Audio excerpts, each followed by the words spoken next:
Hi, everybody. Welcome back to RVAsec 2023. Chuck Harold, my next guest. What's your name, sir? Tanner Payne. And your name? Mike Richardson. And name of your company? Extrahop. By the way, I love this name. I'm very intrigued. How'd you guys come up with that name? It's a long story, and there's several versions of it. Okay, we'll pass on that one. That's fine.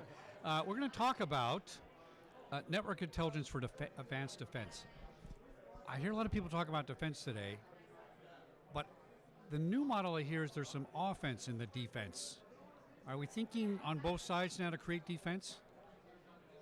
Yeah, absolutely. So basically what we do from a network detection and response is we complement a lot of the existing technologies that people have already invested in. Everyone's got your EDRs, your firewalls, your SIMs. But what happens when you look at the news every single day and there's someone else with a massive SOC has already been breached, right? It happens every day. So what we do is we look at lateral traffic on the network moving east-west, and we're able to detect anomalies and allow folks that have been breached, those firewalls have been compromised, we can actually triage a lot of those incidents before they get too widespread throughout the environment. So you're leveraging some existing securities programs on people's networks and using them, like force multiplier. Yes. Okay, excellent. Now, why do you believe NDR market is no longer being viewed as nice to have when security leaders are protecting their environments?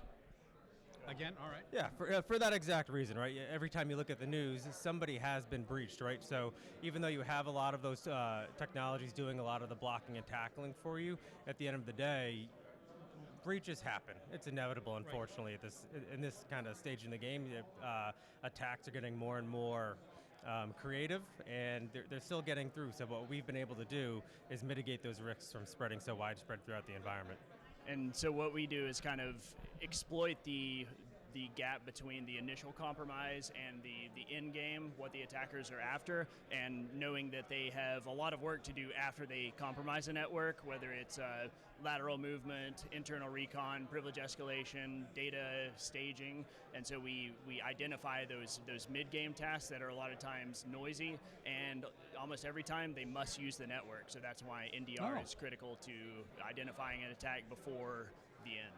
So what sets Extrahop apart from other technologies? Because people are always competing with each other, but what distinguishes you guys? I would say three things. So scale, we can scale to ingest up to 100 gigabits per second sustained. So you don't have to worry about cherry pick data sources. Two is decryption. So we can decrypt SSL, TLS, and Microsoft protocols. So even if you are scaling, if 40% of that data is encrypted, you're not really leveraging that data. Right. So we decrypt so you can see everything.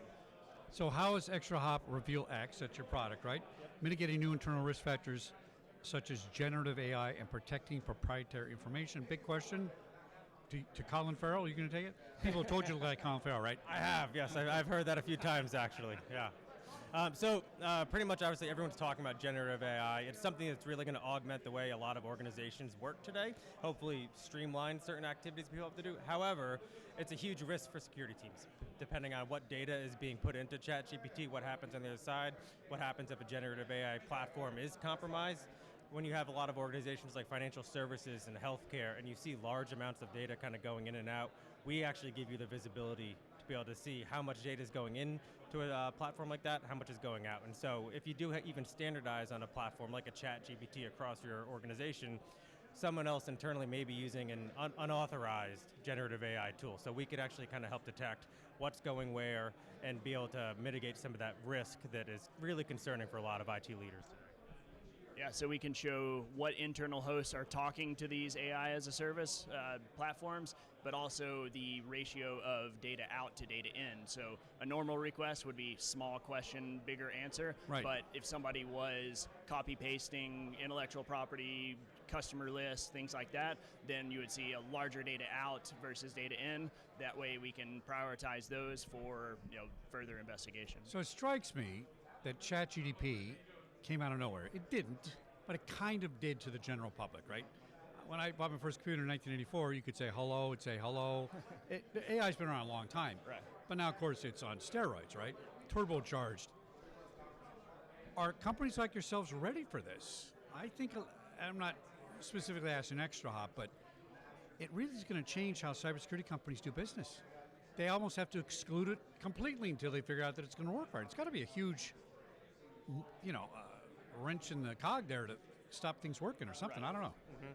That's why we're trying to provide that lens now, right? Yeah. It's moving so quickly, everything's evolving faster than anyone can keep up with it. So we're kind of in our first few iterations of providing visibility into that context, but there's not much else out there, and there's no other network detection response tools that actually provide that visibility now. So we're learning like everybody else, but we're some of the first to market to at least provide that extra lens for security teams that are trying to catch up. Yeah, you got to get out there first. I interviewed somebody at Black Hat 10 years ago, so what do you do? Well, we analyze threats in the future that aren't here yet, and we solve them with what we have now, so when we get there, we'll have half it done. And I go, wow, that's brilliant, right? But you got to think that way. We're almost in the matrix, right? And we got to do something about it. Right. Very good. What do you guys worry about the most right now? What's 2025 going to look like? Do we have anything emerging that we're worried about? Besides AI, I guess. I would say it's not that amazing, overwhelming. It's more of the same. It's Okay. attackers hiding in the noise. Somebody is always going to get in, but it's the increase in the technology's ability as defenders to analyze large amounts of data and push left on the kill chain or the attack life cycle, identify things earlier, so you're not waiting for ransomware to be detected and then investigating in the past. Excellent. Give us your name one more time. Tanner Payne. Mike Richardson. With Extrahop. Extrahop.com. Back here in a minute, RVAsec 2023 in Richmond, Virginia. Thanks, guys. Thank you. Appreciate it.